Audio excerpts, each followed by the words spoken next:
and a very warm welcome back to the Gimme Wrestling Podcast. My name is Ant and I'm joined by Dom. And we still don't have a title for this series, so write one down below what it should be. Obviously, we've got the Whole Year Thoughts, which is when there's one of us just talking about something. We've got the roundtable discussion where there's three of us talking about something, and we don't know what to call this one when there's a mixture of any two of us. So let us know down below. We are talking today about a match which is happening tomorrow night on Raw. It is Rey Mysterio versus Seth Rollins, and what this means, right? So, Rey Mysterio won a fatal five-way, was it? Yep. Five-way elimination last week to have a Universal Championship match on this week's Raw. This week's Raw, which is quite odd, is being billed as the premiere Raw because it's when Fox is going on. It's when they want eyes to go on to NXT because AEW's starting. It's a big week. They've got Flair and Hogan as part of it. They're really trying to do everything to sell this show. Yeah. It's an odd one. It's an odd placement. It's an odd thing to do. The good instinct is to say that Rollins is going to retain and go and face the Fiend at Hell in a Cell. And that's the big point. He's facing the Fiend at Hell in a Cell. Yeah. So there have been rumours, which you reported to me, that Rey Mysterio, it's not impossible or beyond the realms of possibility that Rey Mysterio could win, given that it's a big premiere, given that Mysterio is of course globally popular with multiple age groups and ethnic, people from different ethnic backgrounds and diverse backgrounds. Rey Mysterio perhaps has a little bit more pull as a world champion going into this new phase of WWE programming than The Fiend and than Seth Rollins. Also, I don't necessarily think he has more pull. Here's my theory on it. I think it's a clever way to get that title away from Seth and The Fiend.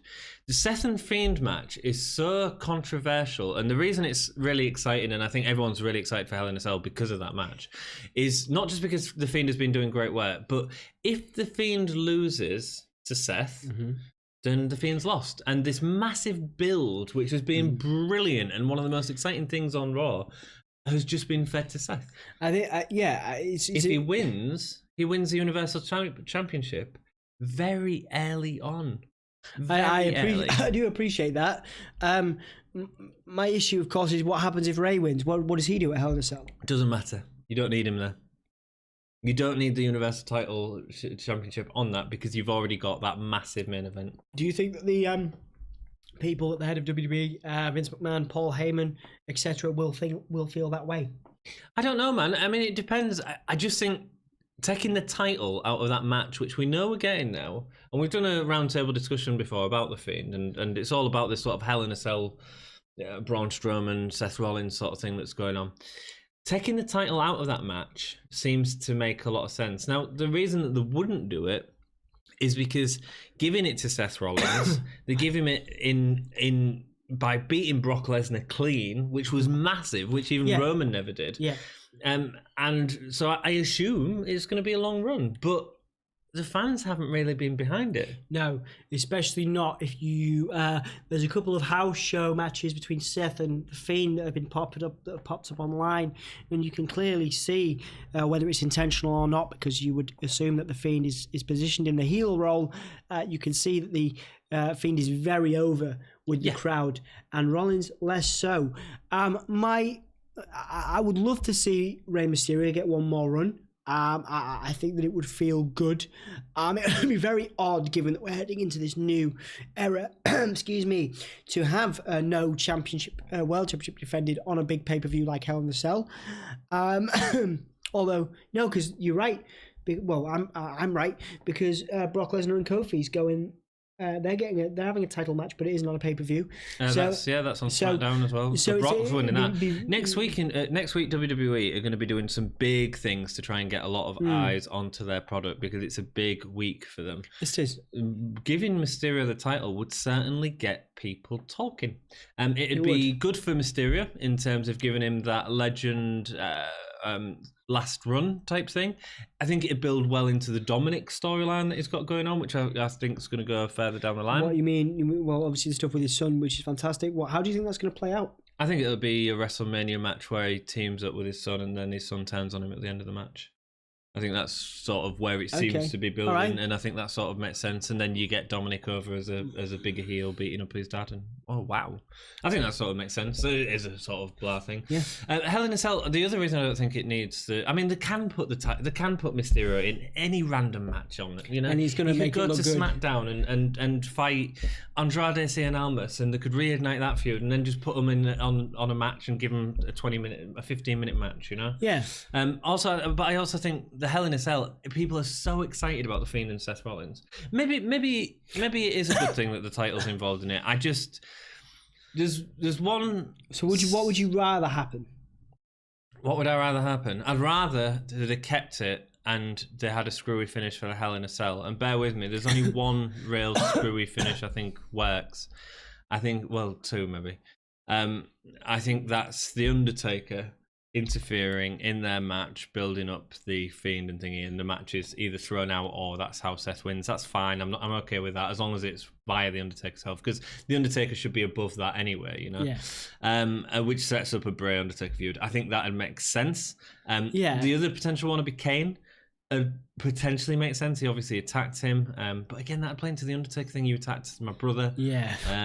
So it also plays into that. See, I'm not sure people want to see that now, especially as we go into this new era. Kane and Bray. Yeah. No, I agree. But if they couldn't get the Undertaker, maybe that would work. And the other thing that would work, instead of having Bray lose clean, is getting rid of the title and then giving the Winter Fiend. I can't see him with that championship. I really can't. Not yet. Not yet. No, it makes no sense. I don't think. So we are all at a bit of a loss as to what to do with the Fiend if he wins. Obviously, a lot of people are excited about it. I'm excited about it, but I couldn't book it beyond that. So, you know, maybe you're right, and I would like to see Mysterio do one more run. I don't think I would be terribly unhappy if that did happen. Yeah, let's talk a little bit more about Mysterio. I mean, the thumbnail was all about Rey Mysterio, and all we're talking about with the Fiend, but that's because we think this match is because of that and the potential of maybe he could win. So Mysterio, positives for him winning? I think there's a lot of positives. I think the legacy. I think the introduction of Dominic as a credible heel or face when he eventually comes in is a bit more legit if his dad's been a world champion. Maybe he gets involved in that feud. I think that, you know, the Latino Hispanic audience, which is of course massive for WWE and wrestling in general, would be massively hugely into that. I think Rey Mysterio has a globally recognized brand. Obviously, there's a lot around, you know, his association with other legends, Eddie Guerrero and all those things. I think that, you know, it wouldn't hurt, not that I'm cheapening the legacy, of course, of Eddie, it wouldn't hurt to talk about that in this day and age, get more fans on his side and talk about that legacy. And it would be also interesting to see how challenges would rock up to Rey. You know, I'm waiting to see from a legacy standpoint. You know, we've had great matches with Rey and Cesaro. We've had great matches with Rey and Almas. A lot of people are talking about Ricochet as a future face of the company because of his age, because of his look, because of his style. Ricochet and Rey. Yeah, I mean, and he's had an endorsement from Rey. He's had an endorsement from The Rock. Yeah. He's been endorsed. Yeah. We saw a little bit of Ricochet at Rey at the last match, and I think that's one face-face match which could really work. And I think that Rey, you know, talking about guys passing the torch, you know, Undertaker to Wyatt and all that stuff that's potential. It'd be a good win for Ricochet to have that torch. I think the guy that is equivalent, the only guy that's equivalent in legacy to Rey is Ricochet in terms of his moveset and style. In-ring ability. Yeah. And I think that they are positioning, and there's a lot of talk backstage. I've been reading the rumours, listening to the rumours. A lot of people are very high on Ricochet. Understandably. And he's a great speaker as well. He's great. He's a great representative to the company. He looks looks a bit rockish, doesn't he, in terms of his look and feel? So, a little bit, yeah. You know, but it's more about that.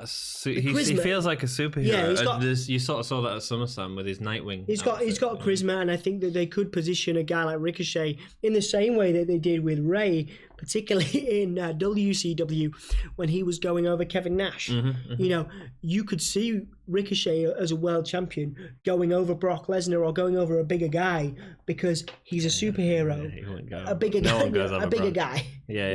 much bigger guy. Braun Strowman, you know, that kind of thing. Yeah. Cool. So I think that Rey winning would make a lot more sense in terms of longevity for I guess in terms of money making, in terms of worldwide recognition for WWE as a brand going forward.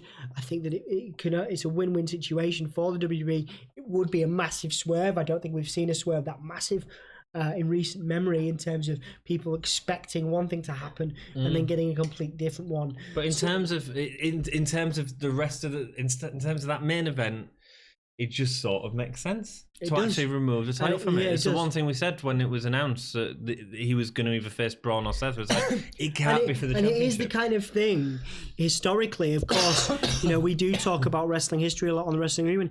It makes sense in history as well. WWE make big plays when they know something's happening. Yeah, so when they were doing the Monday Night Wars, people, even though they knew Mankind was going to win because WCW leaked it on their program. Yeah, of course it did. Yeah, Mankind winning the World Championship because of the character building and the storyline. It was a big deal. It was a big deal, and that's fans loved it. That's how they won the Monday Night Wars. And the fans, I think, would love it at the minute if Rey Mysterio. And that was a Raw. That was a Raw. It's a good comparison. So it's not beyond the realm of possibility that on this big week we're going to see Kofi Kingston lose his title to Brock Lesnar and Rey Mysterio win. Do you want another mad prediction for this? Oh, no, Kofi's not winning. Brock's winning. No, that's But do you know? Do you want another big prediction? Go on then. We fit one in. Go on. I'll fit a quick one in. NXT this week. Guess who's showing up? Go on. Goldberg. It'd be ridiculous. Why? He's facing. I know he's prepping to face Dolph. There's going to be a Dolph Ziggler Goldberg repeat match. Why would we want to say that? They've been setting it up. The biggest build for Goldberg has been Matt Riddle. Matt Riddle won this street fight last week to face Adam Cole. Adam Cole versus Matt Riddle, main event, first week against AEW. Guess who comes up and jackhammers Matt Riddle? That's clever. Seriously, it wouldn't. WWE have money to throw at the minute, and that'd get people talking, wouldn't it, about that show? All right, so okay. You love this, don't you? You always go, "That sounds ridiculous," and then I go, "Oh yeah," and then you're like, that sort of makes sense. It's interesting. So rundown. Obviously, rundown. Obviously, we've got it's a big day tomorrow. Big week. Big week. So out the Gimme a Whole Year outlandish big predictions for the week are Rey Mysterio wins the world title off Rollins, and Rollins and the Fiend goes on to Hell in the Cell title-less. Fiend goes on to beat Rollins. Fingers crossed. Okay, Lesnar goes over Kofi. Yeah. And Goldberg goes to NXT. Are you going with that prediction? Do you like that? I don't think it's going to happen, but I'd like it. It's good. It's clever, though, isn't it? It's clever. Cool. Well, like I say, we've got loads of other series on here. We've got a Wrestle Rewind series. We've got roundtable discussions that we occasionally do. We review old pay-per-views. We review NXT UK. We've also got Facebook, Twitter, Patreon, and Instagram. So please go and follow us on all of them. And don't forget, we got merch. We got teacups. If you want to give me a Hull Year mug, you can go get one from there. If you live in Hull, you can go down to Bad Wolf Gaming and have a chat with them. And if you don't, you can get them online. That you can buy. Drop us a few quid or dollars or whatever currency you prefer to Patreon if you'd like to support us. If not, we got 2K20 stuff coming up, so importantly, just go and subscribe. Right, our little channel, our baby little channel, wants to grow into a fully formed plant, a fully formed beast. So let us please help us out by doing that. That would be rocking and rolling. Oh my god, you have to do that every time. You have to do the rock and roll thing every time. You guys have been amazing. Thank you. I'm full of cold. What do we do? What do we do? We say keep it gay. We don't say rock and roll. We say keep it gay. Keep it gay.